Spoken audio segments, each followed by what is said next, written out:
तो आज का ये वीडियो आचार्य प्रशांत जी की एक बड़ी वीडियो पर है।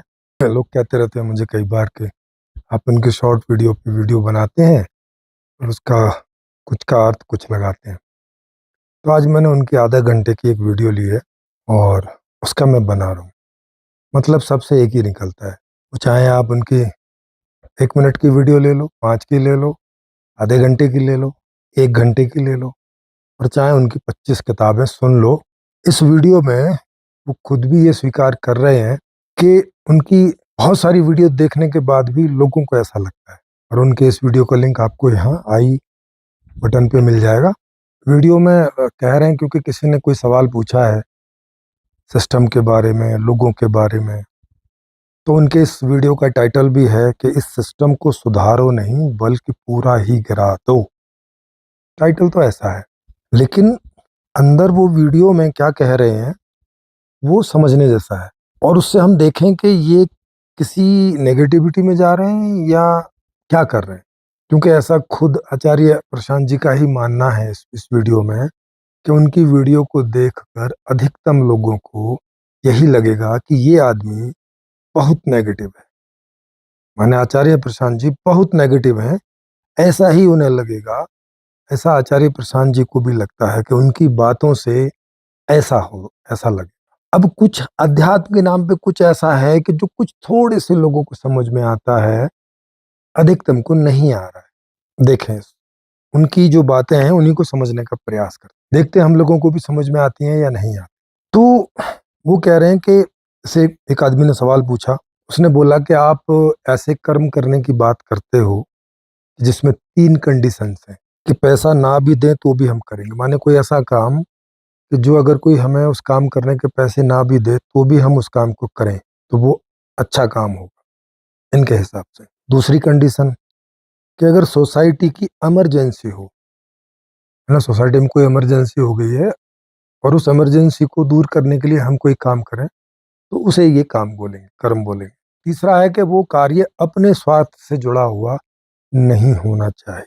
माने या तो किसी और के स्वार्थ से जुड़ा हुआ हो या सोसाइटी के स्वार्थ से जुड़ा हुआ हो, सीधे व्यक्तिगत तौर से आपके साथ नहीं जुड़ा हुआ होना चाहिए। तो ये ऐसे कर्म करने की बात करते हैं जिसमें ये 3 कंडीशन, मतलब आदमी पैसे के लिए काम करता है तो वो उस काम को ये काम नहीं कह रहे। सोसाइटी की अगर कोई इमरजेंसी नहीं है और दूसरे काम हो रहे हैं उन्हें ये काम नहीं बोल रहे हैं। और अपने आपके अपने स्वार्थ करने के लिए जो आप काम करते हैं उसे भी ये काम नहीं बोल रहे। जो इनकी ये जो लोगों को प्रेरित करना चाहते हैं जिन काम के लिए, जिस काम के लिए, वो उसमें ये 3 कंडीशन जुड़ी। कुल मिला के देखा जाए तो इसे बोल सकते हो आप समाज से जुड़ा हुआ काम। क्योंकि पहली कंडीशन भी वो है कि अगर समाज को फायदा हो रहा है, आपको नहीं भी हो रहा है सीधे, तो उस काम को करना चाहिए। सोसाइटी की कोई इमरजेंसी है उसे करना ही चाहिए, सही बात है। और अपने स्वार्थ से जुड़ा हुआ ना भी हो, सोसाइटी के लिए फायदेमंद है तो करना चाहिए। तो मतलब इन तीनों को अगर आप सम अप करो, तीनों कंडीशंस को, तो ये सोशल उस पे जाएंगी, सोशल पे या समष्टि पे। अगर इसमें दूसरी जो प्रजातियां हैं उनको भी आप जोड़ लें तो, क्योंकि वो इस वीडियो में दूसरी प्रजातियां नष्ट हो रही हैं उसका भी जिक्र कर रहे हैं। तो उन प्रजातियों को भी जोड़ लें अगर समाज में, मनुष्य समाज के साथ साथ पशु पक्षी और दूसरे जो समाज हैं उन्हें भी जोड़ लिया जाए तो सबकी बेहतरी के लिए जो कार्य हो वो करना चाहिए। बात तो ठीक है मोटी मोटी सी, लेकिन अब सवाल ये पैदा होता है कि क्या लोग ऐसे हैं? लोग बोले तो जो कॉन्शियसनेस है, पशु पक्षियों में हम देखते हैं कि वो अपने ही स्वार्थ के लिए काम करते हैं मैक्सिमम। कोई एक आध घटना कहीं अपवाद के रूप में दिख जाए तो उसका संज्ञान नहीं लिया जाता। जो मेजोरिटी ऑफ द पशु पक्षी हैं वो अपने स्वार्थ के हिसाब से ही काम करते हैं, अपने लिए या अपनी फैमिली के लिए। मनुष्य में आ जाते हैं तो मनुष्य में भी अधिकतम जो मनुष्य हैं वो अपने लिए अथवा अपनी फैमिली के लिए ही काम करते हुए देखे जाते हैं, हम लोग देख ही रहे हैं। और इनकी ये आधी घंटे की वीडियो सुनने के बाद भी आप इस नतीजे पर पहुंच जाएंगे कि ऐसा आचार्य प्रशांत भी अनजाने ही मान रहे हैं, इस बात को मान रहे हैं अनजाने ही, जानने में नहीं आ रही उनकी बात, पर मान रहे हैं। क्योंकि उनके सामने जो परिणाम आ रहा है उसको वो नकार नहीं सकते। तो मनुष्य समाज में भी अधिकतम जो लोग हैं वो अपने हित के लिए, माने अपने स्वार्थ के लिए या अपने परिवार के स्वार्थ के लिए ही काम करते हैं। अधिकतम लोग, अब बोले तो इसमें 90% लगा लो। अब बाकी बचे 10% लोग, और ये मैं ज्यादा ही लगा रहा हूँ 10% आज के हिसाब से, बाकी बचे 10% लोग वो इन 3 कंडीशंस में खरे उतर सकते हैं। तो एक तो ये हो गया कि आचार्य प्रशांत जी को ये फैक्ट ढंग से क्लियर नहीं है कि इस धरा पे अधिकतम जो जीव हैं, जिसमें 90% तो मनुष्य और बाकी तो 100%, वो सभी अपने स्वार्थ सिद्धि के लिए ही एक्टिव होते हैं, कर्म कर प्रयासरत होते हैं। उसी के लिए शारीरिक रूप से, मानसिक रूप से, भावनात्मक रूप से जितनी भी क्षमताएं हैं उनके पास, उसका वो उपयोग करते हैं। इस फैक्ट को, इस तथ्य को वो अपने संज्ञान में रख नहीं रहे, इस वास्तविकता को वो अपने संज्ञान में ले नहीं, है ना। इसको अपने संज्ञान में ना लेने से आगे क्या गलती हो रही है उनसे, उस पर हम लोग बात करेंगे। फिर क्या कह रहे हैं वो, कि समाज अपने स्वार्थों के लिए चल रहा है, जो कि नहीं चलना चाहिए। माने बार बार वो कह रहे हैं इस बात कि समाज जो है, और यहाँ समाज बोले तो मेजोरिटी ऑफ द, क्योंकि वो खुद तो नहीं चल रहे हैं, उनके साथ और भी जो कुछ लोग जुड़े हैं वो तो नहीं चल रहे हैं, है ना, उनको ऐसा मानते हुए। तो मतलब अधिकतम जो मनुष्य हैं इस धरती पर, क्योंकि लगभग 8 अरब लोग, 7 से 8 अरब लोग हैं, और जिसमें से आचार्य प्रशांत जी के होंगे ऐसे कोई 1 लाख 2 लाख ऐसे लोग होंगे जो उनसे इस कदर सहमत होंगे। तो ये डाटा बहुत कम है, मतलब 0.001% के हिसाब से ऐसा बैठेगा, मतलब नेग्लिजिबल लोग हैं। मैंने तो 10% लगा दिया ऐसे ही, क्योंकि उनकी अभी बातें शायद पूरी दुनिया में नहीं पहुंची हैं, तो थोड़े से लोग और आ जाएंगे। तो 1% लगा लो, चलो 1% 2%। बाकी 98% जो लोग हैं वो अपने स्वार्थों के लिए ही प्रयासरत हैं, कार्यरत हैं और व्यवस्था को चलाए हुए हैं इनके हिसाब से, जो कि ऐसी नहीं चलनी चाहिए। अगर आप उन 98% से भी पूछो कि जैसी व्यवस्था चल रही है क्या ऐसी ही चलनी चाहिए, तो मेरे ख्याल है मेजोरिटी ऑफ द पीपल उनमें से भी बोलेंगे कि नहीं, ऐसी तो नहीं चलनी चाहिए, इसे ठीक होना चाहिए। क्योंकि 90% लोग गरीबी में जी रहे हैं पूरी दुनिया, 10% लोग अमीरी में जी रहे हैं। उनसे जब आप पूछोगे तो वो दूसरे दृष्टिकोण में बताएंगे कि भाई सबकी जिंदगी अमीरों की जैसी होनी चाहिए, ऐसा कोई बदलाव होना चाहिए, ऐसी कोई नई व्यवस्था आनी चाहिए। तो जब वो 90% लोग बोल रहे हैं कि इसमें बदलाव होना चाहिए, तो वो इस आधार पे बोल रहे हैं कि उनके जीवन में जो समस्याएं हैं वो ना रहें, और जो सुख सुविधाएं हैं नहीं वो आ जाएं। वो इस अर्थों में बोलेंगे। लेकिन आचार्य प्रशांत जी कुछ और ही दूसरे अर्थों में बोल रहे हैं। जब वो ये कह रहे हैं कि भाई ऐसी व्यवस्था तो नहीं चलनी चाहिए जैसी अभी चल रही है, तो उनका कुछ जो कहना है वो है कि जो प्रजातियां लुप्त हो रही हैं वहां उनका कंसंट्रेशन ज्यादा है। उनके हिसाब से, अब ये आंकड़ा कितना सही है मुझे नहीं पता, मैंने चेक नहीं किया है। उनके हिसाब से हर दिन में 1000 से अधिक स्पीसीज सदा के लिए नष्ट हो रही है, मतलब जड़ से समाप्त हो जा रही है।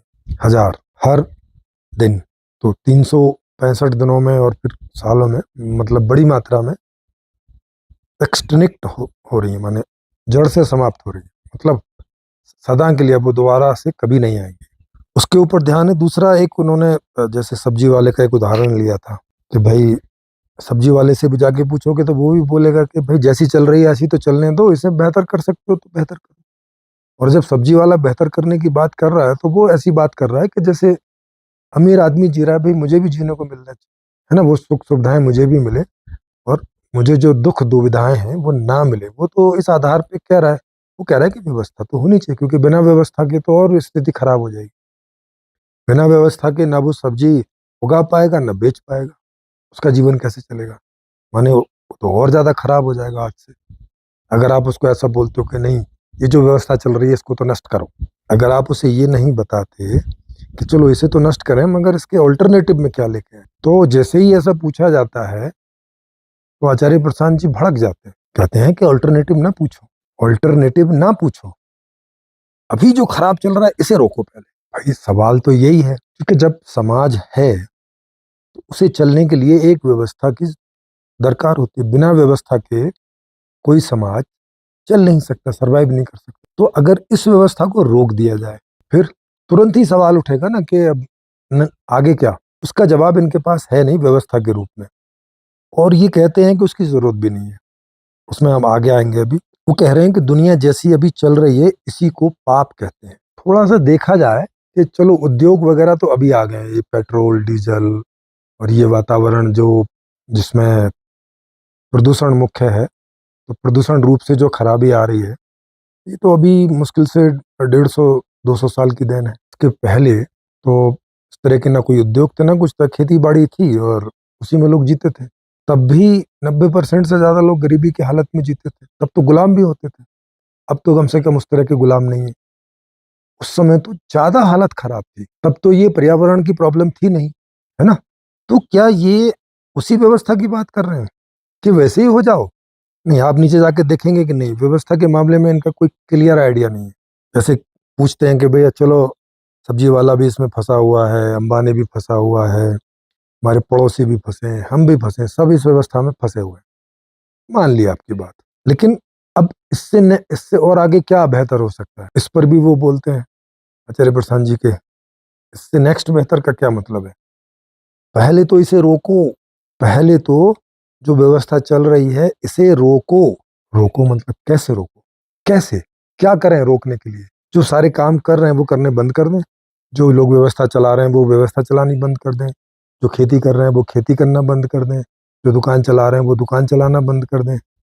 जो देश की सुरक्षा कर रहे हैं वो सुरक्षा करना बंद कर दें। जो देश के अंदर पुलिस वाले सुरक्षा में लगे हैं वो सुरक्षा करनी, मतलब क्या बंद कर दें? जैसे मुझे बोले हैं कि सब बंद कर दो, तो माने मैं क्या बंद कर दूं? मैं जो कोई नौकरी पर जाता हूँ वो नौकरी करना बंद कर दूं? कोई जो बिजनेस कर रहा होगा वो बिजनेस करना बंद कर दे? जो कोई खेती कर रहा होगा वो खेती करना बंद कर दे? मतलब क्या कर दे? कोई दुकान चला रहा होगा वो दुकान चलाना बंद कर दे? कोई वैज्ञानिक रिसर्च कर रहा होगा वो रिसर्च करना बंद कर दे? क्या बंद कर दे? इनसे अगर ये इस तरह के प्रश्न पूछो तो बता नहीं पाएंगे कि क्या बंद करने की बात कर रहे हो, क्योंकि हर चीज से आदमी जुड़ा हुआ है। हर आदमी कहीं ना कहीं सेट है, और अगर वो एक महीने भी वो काम ना करे, उसकी जो आय है माने उसका अगला महीना कैसे चलेगा? जो एक आदमी अंबानी की कंपनी में जाके काम करता है, एक लेबर जो कहीं जाके काम करता है, सारे काम ड्रॉप कर दिए जाएं तो इनका घर कैसे चलेगा? इन्हें खाना कहाँ से आएगा? कौन देगा? ये देने जाएंगे? क्या होगा? कहाँ से होगा? इनके पास कोई रूपरेखा नहीं, कोई प्रारूप नहीं है। कैसे रोक दें? तो इसे रोकने से अचानक जो होगा आपने देखा ही था कि थोड़ा सा रोका था मोदी जी ने, वो डिमोनेटाइजेशन करके, तो 2-3 महीने कैसी हालत हो गई थी लोगों की। लोगों के पैसे खत्म थे। वो तो उस समय पेटीएम और ये सब चल पड़ा, अगर ये नहीं होता तो और भी ज्यादा हालत खराब। लोग लंबी लंबी लाइन में लगे थे सुबह से और शाम तक, मर भी गए 150-200 लोग से ज्यादा। ये तो एक हल्के से एक काम को रोका था, एक मुद्रा को बस। वो ये कह रहे हैं कि सब कुछ रोक दो, फिर क्या होगा? क्योंकि कम से कम उस समय पे काम तो चल ही रहे थे, कंपनियां चल रही थी, भले ही उधार में चल रही थी गाड़ी, तब भी इतनी दिक्कत आई। तो इनके पास उसका, ये कह रहे हैं कि नेक्स्ट बेस्ट बेस्ट ठीक करना ही नहीं है, बेस्ट के लिए सोचना है, जो सबसे ज्यादा बेस्ट। अब सबसे ज्यादा बेस्ट क्या है वो इनको मालूम नहीं, लेकिन जिसे ये बेस्ट बोल रहे हैं सबसे ज्यादा, उसके बारे में आखिरी में बात आएगी तो देखेंगे कि अरे ऐसे ही बेस्ट कह रहे हैं। तो उसे भी चर्चा करके देखते हैं, जांच के देखते हैं कि उसमें क्या बेस्ट है। देखो आइए आगे। तो ऑल्टरनेटिव का प्रश्न पूछना बेकार है इनसे। क्यों बेकार है? क्योंकि इनको मालूम ही नहीं है, इनके पास कोई ऑल्टरनेटिव व्यवस्था है नहीं, और ये उसके लिए सोच भी नहीं रहे हैं, क्योंकि इनकी समझ में व्यवस्था प्रॉब्लम नहीं है, फिर भी ये व्यवस्था को ही रोकना चाह रहे हैं। ये एक विरोधाभास। इनसे पूछो कि क्या ये व्यवस्था प्रॉब्लम है, बोलते नहीं। कौन प्रॉब्लम है? आदमी प्रॉब्लम है। तो फिर व्यवस्था रोकने की बात क्यों कर? फिर तो आदमी में जो प्रॉब्लम है उसके इलाज की बात करो। वो उस विकल्प को, फिर व्यवस्था रोको, ये जो चल रही है इसे रोको, रोको, रोक दो, ऐसा क्यों कर रहे हो? अगर आदमी में प्रॉब्लम है तो जैसे आदमी ठीक होगा वो इसको ठीक कर लेगा, अगर ऐसा है तो। लेकिन क्या ऐसा है? क्या ऐसा है? चलें आगे बढ़ते हैं। ये कहते हैं कि भाई देखो, आदमी खराब है, आदमी जिस केंद्र से व्यवहारित हो रहा है वो केंद्र खराब है, वो अहंकार है। और ये उसी अहंकार से बात कर रहे हैं, अपने अंदर भी और दूसरे के अंदर भी। माने हमारे और आपके अंदर कोई कई केंद्र हैं, कम से कम 2 केंद्र हैं। एक केंद्र वो है जो अभी है, जो खराब है, और किसी सही केंद्र पर जाना है। और वो सही केंद्र क्या है उसका भी ठीक से इनको मालूम है। आगे बढ़े, कह रहे हमें पूरी एक नई शुरुआत चाहिए। कूद के फिर से व्यवस्था पे आ जा रहे हैं कि एकदम से नई व्यवस्था चाहिए। और चाहिए तो फिर वो व्यवस्था का प्रारूप तो रखो कि नई व्यवस्था क्या चाहिए। अगर वो बेहतर होगी तो लोग रिप्लेस कर ही लेंगे, क्योंकि पीछे से रिप्लेस करते आए ही हैं। जंगली व्यवस्था से कबीलाई व्यवस्था बेहतर थी तो उसको रिप्लेस किया, कबीलाई से राज व्यवस्था बेहतर थी तो उसको रिप्लेस किया, राज व्यवस्था से अब गणतांत्रिक व्यवस्था बेहतर है वो भी रिप्लेस किया, और इससे बेहतर भी आगे कोई दूसरी व्यवस्था का विकल्प कोई देंगे तो उसे भी चेंज करेंगे। लोग करते तो आए हैं, ऐसा तो है नहीं कि किया नहीं है। अल्टीमेटली वो चेंजेस हुए हैं, वो व्यवस्था में ही चेंजेस हुए। फिर कह रहे हैं कि सब लोग जब खराब ही हैं, सब लोगों के केंद्र ही खराब हैं, तो भैया उसी को ठीक करना होगा। अब इसको देखें कि आपके अंदर जैसे क्या खराबी है। मैं अगर अपने अंदर देखने चलूं तो मेरे अंदर क्या खराबी है। मैं सुखी रहना चाहता हूँ, क्या इसमें कोई खराबी है? इसमें क्या खराबी हो सकती है? मैं समाज के प्रति अपना कोई दायित्व अनुभव नहीं करता, क्या ये मेरी खराबी है? ये तो मेरी पर्सनैलिटी ऐसी है कि नहीं आता उसमें समाज। जैसा मैंने शुरू में आपको बताया था कि 2% लोग ऐसे होंगे जो इन कार्यों को करने में रुचि रखते होंगे कि जिसमें एक भी पैसा ना मिले तो भी आदमी काम करे, सोसाइटी की इमरजेंसी हो और अपने से कोई सीधा स्वार्थ उस कार्य से ना जुड़ा हो। ये करने का जो पर्सनैलिटी है वो तो जो सोशल टाइप की पर्सनैलिटी होती है उनके अंदर ये बात होती है, और वो करते भी हैं। वो आज से 1000 साल पहले भी करते थे, आज भी करते हैं और आगे भी करेंगे। उनका स्वभाव ही ऐसा है। जैसे मैं जो ये काम कर रहा हूँ, इस काम करने का मुझे कोई पैसा थोड़ी देता है, लेकिन अब मैं ऐसी अपेक्षा करने लग जाऊंगा अब हर आदमी ये काम करेगा, तो ये तो मेरी नासमझी हो जाएगी, है ना। जैसे मैं दूसरे जीव जंतुओं से ऐसी अपेक्षा करने लगूं कि वो मनुष्य की सोसाइटी के लिए काम करने लग जाए, नहीं करेंगे वो, क्योंकि इस प्रकार की वहां पे कोई क्षमता ही नहीं है।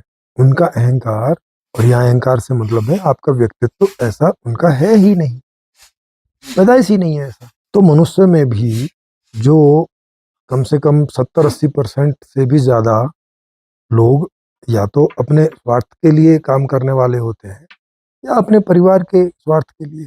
इसके आगे उनके अंदर कोई रुचि नहीं होती है। वो कभी मजबूरी में करने लग जाए तो अलग बात है, कोई इमरजेंसी आ जाए, कुछ आ जाए तो वो भी जुड़ जाते हैं उन सामाजिक लोगों के साथ कुछ देर के लिए। नहीं तो जब तक स्थिति अप टू इमरजेंसी नहीं होती है तब तक हर आदमी अपने स्वभाव से ही बरतता रहता है ना। गुणान गुणेषु वर्तन्ते है ना, ये गीता पढ़ाते हैं, लेकिन कोई कोई बातें उसमें सही लिखी हैं तो उसको ये ध्यान नहीं देते। भाई गुण ही गुणों में बरतते हैं ना, बाहर क्या है, सब ये सब गुण ही है। हर चीज एक गुण, कुछ ना कुछ गुण लिए हुए है, हम भी कुछ गुण लिए हैं, तो ये गुण इन गुणों में बरतेंगे, दूसरा कोई विकल्प नहीं है। तो अगर मैं व्यक्तिगत मेरा व्यक्तित्व है या पारिवारिक लेवल का व्यक्तित्व है, तो मैं अपने अथवा परिवार के स्वार्थ के लिए ही सोचूंगा, उसी के लिए क्रियामान होऊंगा। समाज मेरी पर्सनैलिटी में आता ही नहीं है, तो मैं भला उसके लिए क्यों सोचूंगा, क्यों काम करूंगा? मेरी क्षमता में नहीं आता है, मेरी जो आंतरिक सोच समझ है उसमें आता ही नहीं है वो, तो कैसे होगा? तो 70 से 80% लोग इस बारे में ना सोचेंगे ना करेंगे। हाँ, कभी बहुत जरूरत होने पे जो ऊपर के 10-20% है वो जो करने लगते हैं तो वो उनको फॉलो कर लेते हैं कुछ हद तक। इससे ज्यादा उनसे और कोई अपेक्षा करना उनके साथ में जुल्म भी है और नाइंसाफी भी है। और आप कितनी अपेक्षा करते रहो, जहां जो गुण नहीं है वहां से वो अभिव्यक्ति कैसे निकलेगी? हम्म?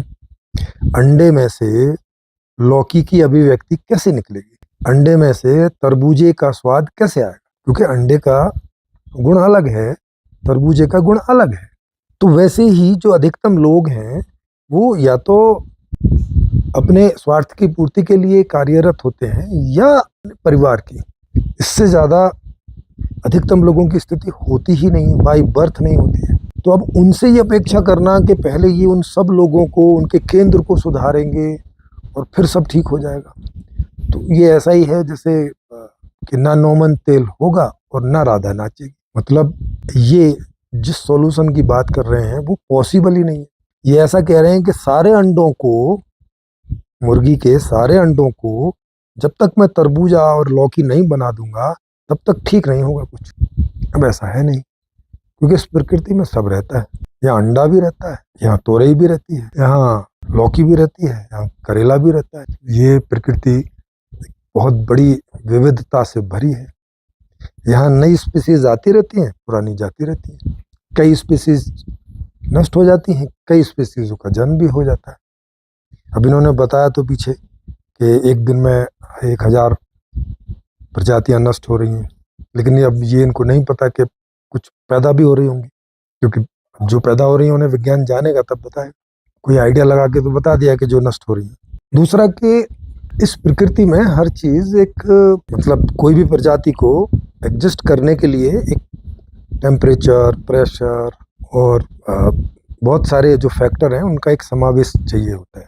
अगर वो उनके अनुरूप रहता है तो वो जीवित रहती हैं, अगर वो उनके अनुरूप से इस कदर प्रतिकूल हो जाता है, खत्म होने लगती हैं। तो ये प्रकृति में ऐसा सिस्टम है। अब आगे जो मैं आपको बता रहा था कि ये बात इनको खुद भी अनजाने मालूम है क्या, कि अगर ये उस रिक्शे वाले से भी पूछेंगे जाके कि भाई ये व्यवस्था चलनी चाहिए क्या, तो वो भी इनको यही कहेगा कि इसे तो चलते रहने दो भाई, क्योंकि इससे उसकी जो भी रोजी रोटी चल रही है चल पा रही है, जो भी चल रही है। अगर ये व्यवस्था हट आई तो जो भी रोजी रोटी चल रही है वो भी चलनी बंद हो जाएगी। वो तो वो नहीं चाहेगा, वो आपसे फिर वही बोलेगा कि विकल्प आप रखो। और हम लोग ये देख सकते हैं पूरे इतिहास में पीछे, कभी एक आध बार कोई ऐसा वाकया हुआ हो तो मैं कहता नहीं, नहीं तो हमेशा ही व्यवस्था का विकल्प रखा जाता है। तभी अगर वो विकल्प बेहतर है तो पहली व्यवस्था को रिप्लेस करता है। आध्यात्मिक लोग तो सदा से ऐसी बात करते आए हैं कि आदमी को बदलो, आदमी को बदलो, आदमी को बदलो। वो व्यवस्था के बारे में सोचते नहीं, देखते नहीं, वो बस यही यही राग अलापे हुए हैं कि आदमी को बदलो, आदमी को बदलो, आदमी। आप देख लो पूरे हिस्ट्री में उठा के, वो यही राग अलाप कि आदमी खराब है उसको बदलो, आदमी खराब है उसको बदलो। लेकिन इस दुनिया में हमेशा कुछ ऐसे लोग भी हुए हैं जिन्हें लगता है कि नहीं, व्यवस्था अगर हम बदलेंगे तो उससे आदमी की अभिव्यक्ति में अपने आप अंतर आता है। इसके लिए उदाहरण के लिए मैं आपको कुछ बातें बताऊं तो आपको भी समझ में आएंगी। देखो, एक आदमी, हम पहले छोटी छोटी चीजों को लेते हैं, झूठ बोलने वाले को झूठ बोलने की क्रिया को लेते हैं, चोरी करने की क्रिया को लेते हैं, मर्डर की क्रिया को लेते हैं। इन क्रियाओं को कुछ उदाहरण के रूप में लेके हमें समझ में आएगा कि वही आदमी आदमी वही है, और वो अलग अलग परिस्थिति में अलग अलग ढंग से व्यवहारित होता है। आदमी वो का वही है, उसका कोई अहंकार नहीं बदल गया, कुछ नहीं बदल गया है, वही का वही है। उदाहरण के लिए एक आदमी है जो, जिसका सब ठीक चल रहा है ना, एक नौकरी करता है, वो नौकरी पे जा रहा है और वहां से जो भी उसको मेहनताना मिल रहा है लाके अपना घर चला रहा है, जी रहा है, उसका एक एवरेज चल जा रहा है। अचानक क्या होता है कि रिसेशन आ जाता है, जैसे 2008 में यहाँ आया था। भारत में उसका असर कम हुआ था, बाहर ज्यादा हुआ था, पर उदाहरण के लिए समझ। तो अब क्या हुआ कि उसकी नौकरी चली गई, उसने और नौकरी दूसरी जगह पे कोशिश की, कम पैसे में भी की कि चलो जितनी तनख्वाह में पहले करता था उससे कम तनख्वाह में भी मिल जाए, नहीं मिली। अब ये आदमी क्या करेगा? क्या ये आदमी वैसे ही व्यवहार कर पाएगा जैसा कि जब इसके पास वो जॉब थी तब कर रहा था? नहीं, अब इसके अंदर ख्याल आएंगे कि कहीं चोरी कर लूं, एटीएम का ताला तोड़ लूं, किसी चलते हुए आदमी को ठग लूं, किसी की दुकान में से गल्ला ठग लूं, यही सब आएगा ना इसके में। आदमी वही है, नौकरी जाने से इसका अहम नहीं चेंज हो गया, वही अहम है जो नौकरी करते समय था। अच्छा, जब भी नौकरी कर रहा था तो उस समय इसके कोई 100 रुपये लेके भी भाग जाता तो इसे उतना बुरा नहीं लगता। लेकिन अभी जैसे तैसे ये घर चला रहा था, कहीं से उधार पैसे लेकर आया, किसी ने दिए 200-400 रुपये उधार, और ये लेके जा रहा था, और ऐसे ही दूसरा एक माहौल का मारा हुआ उसके पैसे चुरा के भाग गया। अब ये उस आदमी के पीछे भागेगा कि नहीं भागेगा, और उससे उसका मर्डर करके भी अगर पैसे वापस लेने पड़े तो लेने का प्रयास करे। जबकि जब इसकी जॉब जा रही थी, जब नहीं ये इतना रिस्क उठाता कि चलो 500 रुपये लेके भाग गया तो कोई नहीं, रिपोर्ट लिखाता, फॉर्मेलिटी पूरी करता, मगर लेकिन अभी तो वो 500 रुपये इसके लिए बहुत महत्वपूर्ण है और उधार है। अब और मिलेंगे भी नहीं, और घर नहीं चलेगा, और घर में लोग भूखे बैठे हैं, बीमार हैं, तो दवाई नहीं है उनकी, मरने की स्थिति हो रही है।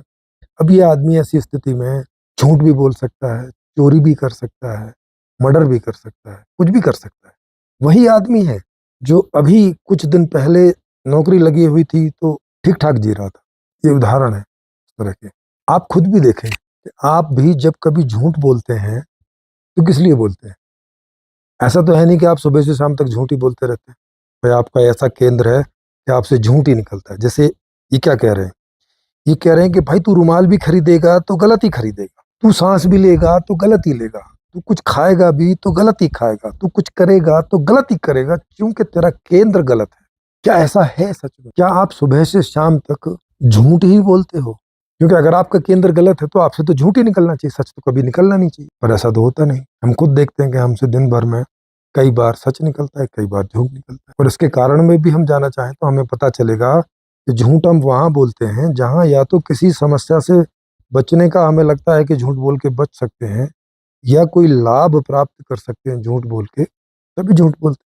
जहां लगता है कि सच बोलने से लाभ मिल जाएगा और सच बोलने से समस्या से बच सकते हैं, वहां सच बोलते हैं।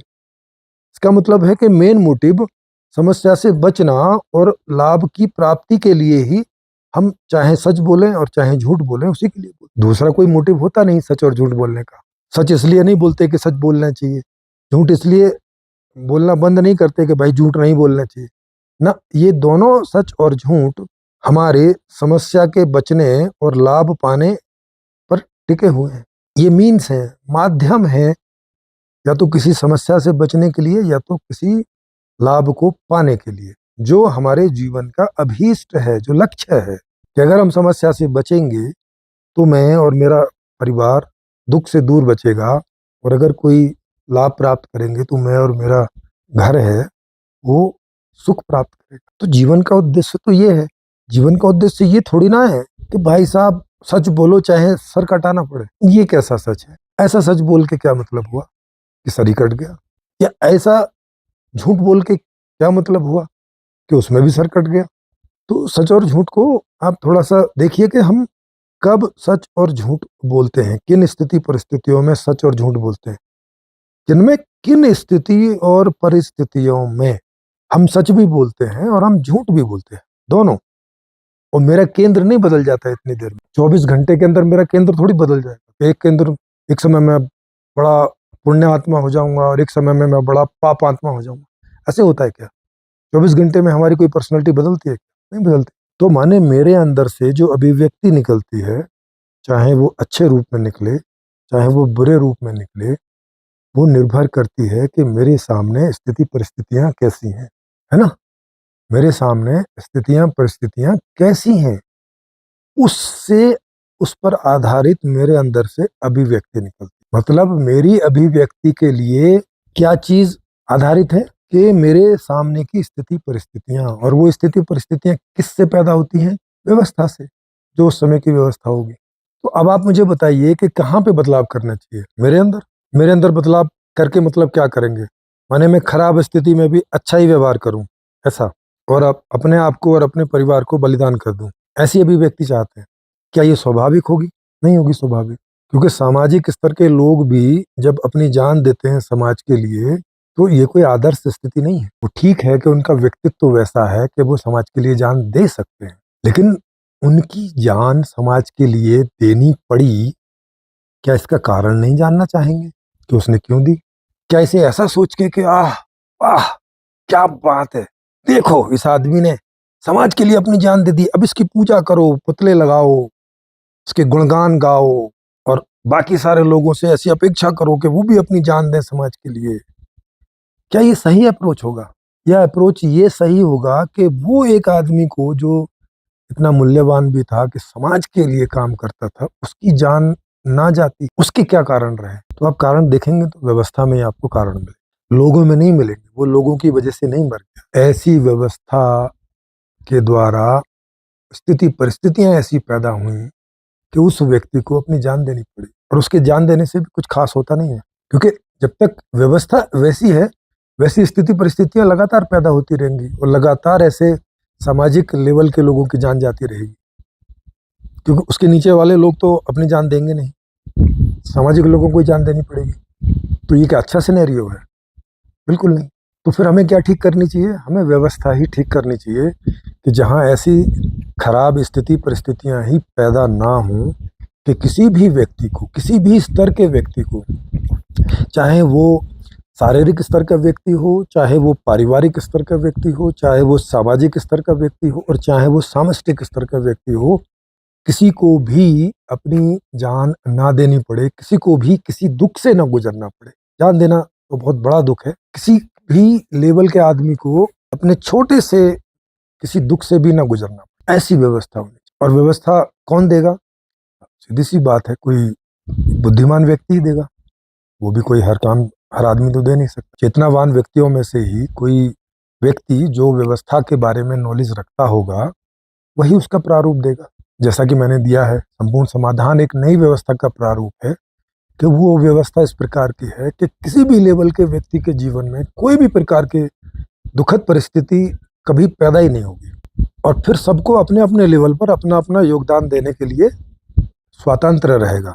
और फिर ये जो ऐसे कर्म जो हैं कि पैसे ना भी दें तो भी हम करेंगे, तो जिस व्यवस्था की मैं बात कर रहा हूँ संपूर्ण समाधान की, उसमें पैसा है ही नहीं, वहाँ करेंसी नहीं है। तो वहाँ जितने भी लोग सब कार्य कर रहे होंगे वो बिना पैसे के लिए ही कर रहे हैं। क्यों कर रहे होंगे? क्योंकि उन्हें उन कार्यों में मजा आ रहा होगा, क्योंकि वो उनकी पर्सनैलिटी के अनुरूप कार्य होंगे। बताया था ना, गुणा गुणेषु वर्तन्तु, कि गुण ही गुणों में बरतते हैं। तो जो जिस गुण का व्यक्ति है, उस गुण के व्यक्ति को उसी गुणों वाले कार्य मिलें तो वो उन्हें करता है, उसे अच्छा लगता है वो करना। तो उस नई व्यवस्था में उनके गुणों के अनुरूप ही, उनके व्यक्तित्व के अनुरूप ही उन्हें ज्ञान मिलेगा, कर्म मिलेगा और भोग मिलेगा। और ये तीनों मिलेंगे ही, जबरदस्ती उनसे लिए अथवा दिए नहीं जाएंगे, क्योंकि वो व्यवस्था इस प्रकार की है। आज तक की व्यवस्थाएं ऐसी नहीं रही कि वो आपके गुणों के अनुसार आपकी व्यवस्था करें। ये शायद दुनिया में पहली बार ऐसा होगा कि जब हर एक मनुष्य के गुण के अनुसार उसकी व्यवस्था होगी संपूर्ण समाधान में। फिर कह रहे सोसाइटी की नीड हो, इमरजेंसी हो, इस व्यवस्था में कभी सोसाइटी की इमरजेंसी आएगी ही नहीं। हमेशा सब चारों तरफ सब लोग खुशहाल होंगे, सब खुशी होंगे, वहाँ ऐसी स्थिति कभी पैदा नहीं हो। फिर अपने स्वार्थ से जुड़ा ना हो, वहाँ हर आदमी अपने स्वार्थ से जुड़ा हुआ कार्य ही कर रहा होगा, और सबके अपने अपने स्वार्थ अलग अलग होते हैं। व्यक्ति जो शारीरिक लेवल का आदमी है, उसका स्वार्थ होता है खुद का, कि वो अपने बारे में सोचता है। जो पारिवारिक लेवल का व्यक्ति होता है, उसका स्वार्थ होता है परिवार। परिवार का अर्थ ही उसका स्वयं होता है, वो पूरे परिवार को स्वयं ही समझता है, मैं और मेरा। और जो सामाजिक आदमी है, वो मैं और मेरा किसको समझता है? समाज को, पूरे को। तो पूरे समाज को खुशहाली देखती है तो उसे अच्छा लगता है, वही उसका स्वार्थ है। और चेतनात्मक व्यक्ति जो रहता है, वो समष्टिगत अर्थों में सोचता है। तो पूरी समष्टि में जब सब कुछ ठीक होता है तो उसे अच्छा लगता है, और यही उसका अर्थ है। तो सही मामले में हर प्रकार के व्यक्ति अपने ही अर्थ की पूर्ति करने के लिए उस व्यवस्था में कार्यरत होगा, जो कि स्वाभाविक है। आप देखते भी हैं, हर जीव जंतु अपने स्वार्थ की पूर्ति के लिए ही कार्य करता है, जो जंतु जिस लेवल का है। तो ये स्वाभाविक है। तो किसी के केंद्र को बदलने की बात नहीं है, जिसका जैसा भी केंद्र है उसे वैसी व्यवस्था मिल जाए, ये बात। और वो कार्य संपूर्ण समाधान व्यवस्था जो एक नया विकल्प है, जो एक नया अल्टरनेटिव है। आचार्य प्रशांत जी से लोग पूछते हैं कि भाई अल्टरनेटिव क्या है? अब अल्टरनेटिव उनके पास है नहीं बेचारे के, इस तरफ उन्होंने कभी सोचा नहीं। सोचा क्यों नहीं? क्योंकि उन्हें लगता है कि आदमी के अंदर खराब, उन्हें लगता है कि जो शारीरिक लेवल का आदमी है उसे खींच के चेतनात्मक लेवल का बनाना है, जो पारिवारिक स्तर का आदमी है उसे खींच के चेतनात्मक लेवल का बनाना है, जो सामाजिक लेवल का आदमी है उसे खींच के चेतनात्मक लेवल का बनाना है, जो कि संभव नहीं है। ये ऐसे ही है जैसे किसी जानवर को आप सोचो कि वो आदमी की तरह बात करने लग जाए, उसे हम बस उसके केंद्र को बदल देंगे, नहीं बदल सकते भाई। उसके लिए उसके पूरे शरीर की संरचना ही बदलनी पड़ेगी। आप उस घोड़े को का शरीर ही आपको आदमी के जैसा बनाना पड़ेगा, तभी वो आदमी के गुणों की अभिव्यक्ति देगा। जब तक घोड़े के जैसा शरीर है तो घोड़े की ही अभिव्यक्ति आदमी की नहीं मिल सकती। तो जो उनके पास अल्टरनेटिव समाधान नहीं है, वो समाधान मेरे पास है। और उसे हम लोगों तक पहुंचा रहे हैं। आप भी चाहें तो आप उसे पढ़ सकते हैं, उसे एक बार पढ़ के देखें। आपने आचार्य जी की इतनी सारी किताबें पढ़ी हैं और उनको इतना सारा सुना है, तो इस किताब को भी पढ़ के देखें, मुझे भी सुने, फिर आप चिंतन मनन करें। क्योंकि आप भी आचार्य प्रशांत जी की बातों को समाज में लेके जाएंगे तो आपसे भी यही पूछा जाए कि अल्टरनेटिव क्या है। सब्जी वाला भी यही पूछेगा, अंबानी भी यही पूछेगा, मोदी भी यही पूछेगा, हर आदमी यही पूछेगा कि भैया इस व्यवस्था को तुम हटाने की बात कर रहे हो, मतलब क्या है इसका। और नई व्यवस्था का प्रश्न तो फिर खड़ा ही होगा कि वो क्या होगी। नहीं, ये कह रहे हैं कि जब तुम्हारा केंद्र ठीक हो जाएगा तो वो बस व्यवस्था सब अपने आप ठीक हो जाएगी। नहीं, वो कैसे ठीक हो जाएगी? अभी आपका केंद्र तो ठीक है ना भाई, आचार्य प्रशांत जी का केंद्र तो ठीक ही हो गया होगा, तो उनको अभी तक सूझी नहीं कि क्या व्यवस्था होगी। जब उनको नहीं सूझी तो सबका केंद्र ठीक हो भी जाएगा तो कैसे सूझेगी? और जब तक सूझेगी, जब तक क्या करेंगे? तब तक कैसे जिएंगे? ये 8 अरब की आबादी तब तक कैसे जिएगी? कैओस नहीं हो जाएगा? सब घुसड़ मुसड़ नहीं हो जाएगी? समझ रहे हैं? तो पहले विकल्प निकालना होता है, उसके बाद उस विकल्प को जनमानस में दिया जाता है, और जनमानस उससे अगर एक लेवल तक सहमत होता है तो फिर आज की व्यवस्था से उस व्यवस्था को चेंज करने का प्रारूप स्टार्ट होता है। यही स्वाभाविक गति है मनुष्य की। मनुष्य ऐसे नहीं कर सकता कि वो मौजूदा व्यवस्था को नष्ट कर दे और उसके बाद बैठ के सोचे कि अब क्या करना है ना। ये आचार्य प्रशांत जी गलती कर रहे हैं इस तरह से सोच के कि पहले तो इस व्यवस्था को बंद करो और उसके बाद बैठ के सोचेंगे अब क्या करना है। भाई साहब, या तो आप स्वीकार करो कि अभी आपका भी केंद्र ठीक नहीं हुआ है, तो फिर आपको कारण बताना पड़ेगा कि अब आपका केंद्र क्यों नहीं ठीक हुआ। आपने तो गीता पढ़ ली, आपने तो उपनिषद पढ़ लिए, आपने तो वेद आदि का अध्ययन कर लिया, अब तो आप औरों को करा रहे हैं। और अगर आपका केंद्र ठीक हो गया है तो फिर अब उससे व्यवस्था क्यों नहीं निकल रही है? उससे ये बात क्यों निकल रही है कि बाकी लोगों का भी केंद्र ठीक करो? क्योंकि आप भी तो वही शर्ट खरीद रहे हैं। जो शर्ट आप खरीद के लेके आए हैं दुकान से, उसी शर्ट को हजारों लोगों ने खरीदा होगा। जो रुमाल आप खरीद रहे हैं, लाखों लोगों ने वो रुमाल खरीदा होगा। उसी तरह का जो मोबाइल आपने खरीदा है, लाखों करोड़ों लोगों ने वो मोबाइल खरीदा होगा। तो अगर आपका केंद्र ठीक है और आप भी वही सारी खरीदारी कर रहे हैं, वैसे ही वही सब चीजें खा रहे हैं, उसी सब परिस्थितियों में रह रहे हैं, वही सब कर रहे हैं, तो फिर आपके ठीक हुए अहंकार में और औरों के खराब अहंकार में अंतर क्या हुआ? फिर कुछ भी अंतर नहीं हुआ। आप खाली बस बोले चले जा रहे हैं। तो ज्यादा अच्छा है कि कोई विकल्प दें, और उससे भी अच्छा है कि जो विकल्प मैंने दे दिया है इसको एक बार चेक कर लें। अगर ये ठीक ही निकले तो ये मेहनत करने की दोबारा जरूरत नहीं है। अगर इसमें सहमति ना बने तो फिर कोई दूसरा विकल्प आप ढूंढें, या इसमें मुझे भी कमी बताएं तो हम दोनों मिलकर ढूंढेंगे, है ना। या ऐसे जितने भी लोग हैं वो मिलकर ढूंढेंगे। अगर एक की बस की नहीं भी निकलता है तो वो ज्यादा सही अप्रोच होगा, बजाय इसके कि लोगों का केंद्र ठीक करें, लोगों को केंद्र ठीक करें। भाई ये केंद्र पैदाइशी होता है, पैदाइशी विभिन्न प्रकार के केंद्र होते हैं और वो व्यवस्था कैसी है उस हिसाब से बरतते हैं। महाभारत काल में भी आप इस बात को देख सकते हो कि उस समय ऐसी व्यवस्था थी कि भाई राजा का बड़ा बेटा ही जो है वो राजा होता था, या कोई दूसरा राजा दूसरे राजा को हरा के और राजा बन जाता था। इस तरह की व्यवस्था थी उस समय। अब वो वाली व्यवस्था आज तो नहीं है। तो उस समय वो वाली व्यवस्था थी। तो अब दुर्योधन, चूंकि संयोग से जो दुर्योधन के पिता थे वो बड़े थे उम्र में, लेकिन चूंकि वो अंधे थे जन्म से, तो उनको वो राजपाट मिला नहीं, तो उनके छोटे भाई पांडु को मिल गया। फिर उनके पुत्र हुआ, इनको पांडु हुआ, उनको दुर्योधन हुआ। तो उस वाले से देखोगे तो दुर्योधन और जो युधिष्ठिर है वो लगभग समकालीन है। कुछ दिनों का फर्क होगा अगर उनके पैदाइश में होगा भी तो जब राजा तो होना चाहिए था धृतराष्ट्र, वो बड़े के हिसाब से, तो चलो तब वो नहीं बना तो उसका उत्तराधिकारी पांडु हो गया। लेकिन अब तो फिर धृतराष्ट्र का जो बेटा होगा बड़ा, उसको राज मिलेगा उस समय की स्थिति के हिसाब से। लेकिन इस बात को नहीं माना। ये दूसरे ढंग से सोचे कि भाई अब तो पांडु राजा था तो पांडु का बड़ा पुत्र युधिष्ठिर राजा बनेगा। तो अब कितने पीछे से आप देखोगे ये आपको देखना है कि भाई धृतराष्ट्र के आधार से देखोगे या पांडु के आधार से देखोगे। इसका मतलब है कुछ समय की व्यवस्था ऐसी थी। अगर उस समय की व्यवस्था ऐसी होती कि भाई लोग वोट करते, कि वोटिंग होती और वो जो दुर्योधन को राजा बना देते, दुर्योधन को बना देते, और या पांडु को बना देते, युधिष्ठिर को तो इसको बना देते। या कोई और भी खड़ा होता इलेक्शन में तो जनता जिसको बना देती, जैसे आज बनाती है। तो आज कोई भी खड़ा हो जाओ, आज जरूरी नहीं है कि नेता का बेटा खड़ा होगा तो वो जीतेगा ही ना, कोई नया आदमी भी जीत सकता है। तो आज की व्यवस्था ऐसी है, तो लोग उस व्यवस्था के हिसाब से इलेक्शन में खड़े होते हैं, जीतते हैं और जाके वहां उस पद पे कार्य करते हैं। तब ऐसी व्यवस्था थी नहीं, तो तब लड़ाई ही विकल्प था।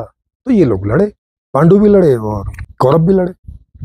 दोनों को लगता था कि हम ही राजा बनने के योग्य हैं और परंपरा के अनुसार मुझे ही राजा बनना चाहिए। दुर्योधन को लगता था कि मैं अपने पिता की बड़ी संतान हूँ और मेरे पिता बड़ी संतान थे तो मेरा अधिकार है। और युधिष्ठिर सोचता था कि राजा तो मेरे पिता थे और उनकी बड़ी संतान तो मैं हूँ। कोई जनता में तो इन्होंने कोई इलेक्शन उस समय करवाया नहीं कि भाई जनता किसको चाहती है, और इसकी कोई पद्धति भी नहीं थी। और भगवान कृष्ण को देखें तो उनको भी इस पद्धति का ज्ञान नहीं था कि ऐसे ऐसे भी तय करा लिया जा सकता है ना। वो भी इन्हीं में से कुछ मानते रहे होंगे कि भाई युधिष्ठिर को बनना चाहिए। वो शायद इस तरह से देखते रहे होंगे कि युधिष्ठिर थोड़ा ज्यादा अच्छा आदमी है दुर्योधन की वजह, तो चलो भाई से बनना चाहिए, ऐसा सोचते होंगे उनके हिसाब से। तो कुल मिला के जैसी व्यवस्था जिस समय रही, उस व्यवस्था के हिसाब से आदमी आगे बढ़ने का सोचता है। अगर आप व्यवस्था बदल देंगे तो जैसी व्यवस्था हो जाएगी फिर उस हिसाब से आदमी आगे बढ़े। तो आदमी का स्वभाव है कि जो व्यवस्था है वो पहले उसके आधार पे आगे बढ़ता है। अगर वहां उसकी दाल नहीं गलती, उसे वैसा जीवन नहीं मिलता जैसा वो जीना चाहता है, तो फिर वो टेढ़ी उंगली करता है, नहीं तो टेढ़ी उंगली नहीं करता। तो हमें एक ऐसी व्यवस्था चाहिए जहां किसी को भी टेढ़ी उंगली करने की जरूरत ना पड़े, ना युधिष्ठिर को पड़े, ना कौरव को माने दुर्योधन को पड़े, ना पांडु को पड़े, ना धृतराष्ट्र को पड़े, ना कृष्ण भगवान को पड़े, किसी को ना पड़े टेढ़ी उंगली करने की। क्योंकि कृष्ण भगवान ने भी बहुत जगह उंगली टेढ़ी की ना। सारा जीवन उनका युद्ध करते करते ही गुजरा। युद्ध मतलब टेढ़ी उंगली, क्योंकि सीधी उंगली तो मतलब होता है कि जो व्यवस्था चल रही है उसमें सबका मामला सेट हो जाए, उसे बोलते हैं सीधी उंगली। और टेढ़ी उंगली का मतलब युद्ध, लड़ाई, झूठ, कपट, धोखेबाजी, ये सब टेढ़ी उंगलियां हैं। और जब इन्होंने अपनी स्पीच खत्म की तो उसके बाद में कबीर का दोहा चला है एक। कबीर का दोहा क्या है? झूठा सब संसार है, कोई ना अपना मीत। अब देखो क्या बात कर, मतलब जितना ये पीछे से अब तक बोल रहे थे सब पे पानी फेर दिया, सब पे क्या कर दिया, एक तरह से मूत दिया। क्या कह रहे हैं? कह रहे हैं झूठा सब संसार, ये संसार सारा झूठा है। भाई तो किसका केंद्र ठीक करने की बात कर रहे हो? ये संसार, और इस संसार में हम, तो ये संसार ही है सब। मैं और आप संसार नहीं है क्या? मैं और आप सब इस संसार का ही हिस्सा है, भाग है, ये संसार के ही हैं। मैं, आचार्य प्रशांत जी, आप जितने सब सुन रहे हैं, वो इस दुनिया की जितनी प्रजातियां नष्ट हो गई हैं वो भी, और जो अभी हैं वो, और जो आगे पैदा होंगी वो सब इसी संसार का ही हिस्सा है। तो ये कह रहे हैं कि झूठा सब संसार, ये संसार तो सब झूठा है। तो भैया फिर किसका केंद्र ठीक करना है? कौन सी व्यवस्था को रोकना चाह रहे हो? फिर इतनी प्रजातियां नष्ट हो गई तो काहे को परेशान हो रहे हो? जब संसार ही झूठा है, काहे को परेशान हो रहे हो? ये जितनी बची हैं ये भी नष्ट हो जाए, क्या लेना देना है? लेकिन नहीं, इनको लेना देना है। और फिर भी ऐसे दोहे गाएंगे ये कि ये झूठा सब संसार है, कोई ना अपना मीत, यहाँ कोई हमारा मीत नहीं। और वहां जो दो लोग बैठ के गा रहे हैं, मतलब वो क्या कह रहे हैं कि वो भी एक दूसरे के मीत नहीं है, वो भी झूठे हैं, इसी झूठे संसार का हिस्सा है। फिर ये एक जगह क्यों बैठे हैं भाई? दोनों एक ही उसको एक साथ क्यों गा रहे हैं? एक बजा रहा है, दोनों गा रहे हैं, काहे के लिए ये सहयोग कर रहे हैं? अगर मीत है ही नहीं तो, अगर ये वास्तविकता है कि कोई व्यक्ति किसी दूसरे व्यक्ति का मीत नहीं है, तो फिर आचार्य प्रशांत जी जो आधे घंटे स्पीच देते रहे, भैया ये किसको देते रहे? जो मीत नहीं था उसको, जिसके ये मीत नहीं थे उसको। क्या मतलब हुआ इस बात का? राम नाम को जान ही ले। अब ये पता नहीं राम नाम कौन सा है। अब सारा संसार तो हो गया झूठा, अब कोई राम नाम बचा अलग से, कोई इस संसार से अलग अब कोई राम नाम बचा, उसे जान लो तो चले सो भोजल जीत। अब बताओ, तो आपकी कोई जीत हो जाएगी किसकी? इस झूठे सब संसार में रहने वाले एक प्राणी की जीत हो जाएगी। आप देख सकते हो कि कबीर के दोहों में कितना ज्यादा विरोधाभास है, कबीर के दोहों में कितना ज्यादा विरोधाभास है, और ये उसको सही मान के चलते हैं। इसको क्या मान रहे हैं? सही मान रहे हैं कि भैया झूठा सब संसार है कोई ना अपना मीत, राम नाम को जान ले चले सो भोजल जीत। बताइए, आशा है आपको ये सब समझ में आया होगा। फिर भी किन्हीं को लगे कि मैंने गलत समीक्षा की है, तो हमारे यहाँ चैनल पे ऑनलाइन लाइव डिस्कशन चलते रहते हैं, उनमें आप सीधे भी आ सकते हैं या मेरा नंबर नीचे फ्लैश होता रहता है, हमें बताएं तो हम आपकी चर्चा व्यक्तिगत रूप से आपके लिए रख सकते हैं, जिसमें आपको 1 घंटा मिलेगा अपनी बात को वहाँ कहने के लिए, बिना किसी रुकावट के। और उसके बाद फिर आपके साथ क्वेश्चन आंसर हो, या आप मुझे भी क्वेश्चन आंसर करने आ सकते हैं किसी भी टॉपिक पर, जिन टॉपिक पर मैं बोलता हूँ, उन पर नहीं जिन पर मैं नहीं बोलता। कई लोग जो हैं वो मुझसे कॉल पे चर्चा करते हैं और मुझसे पूछते हैं कैपिलरी फोर्स का फॉर्मूला बताइए। अरे भाई, मैं उस पर कोई स्पीच कर रहा हूँ क्या? मुझसे वो पूछ रहे हैं, या भूगोल का कोई सवाल पूछने लगे तो भाई साहब यूक्रेन धरती के नक्शे पे कहाँ पड़ता है? ये मेरे टॉपिक थोड़ी ना है भाई। मेरे जो टॉपिक हैं, दर्शन मेरा टॉपिक है, वो दर्शन भी वो जो मैं दे रहा हूँ वो, और व्यवस्था वो भी जो मैं दे रहा हूँ वो, जो अब तक की रही है उसका जो है मूल्यांकन के रूप में हम लोग सवाल जवाब कर सकते हैं। तो जिन विषयों पर मैं बोलता हूँ उन विषयों पर मुझसे प्रश्न पूछें। आप भी जिन विषय पर बोलने आएंगे उसी विषय पर आपसे पूछा जाएगा, इधर उधर आपसे नहीं पूछा जाएगा कि आइंस्टीन कौन था, उसने कितनी खोज करी, उसकी खोज का क्या मतलब था, ना ऐसे उटपटांग क्वेश्चन से कोई लेना देना नहीं। समझ रहे हैं? तो जो व्यक्ति जिस बात का वक्ता है उससे उसी संबंध में चर्चा हो। जी।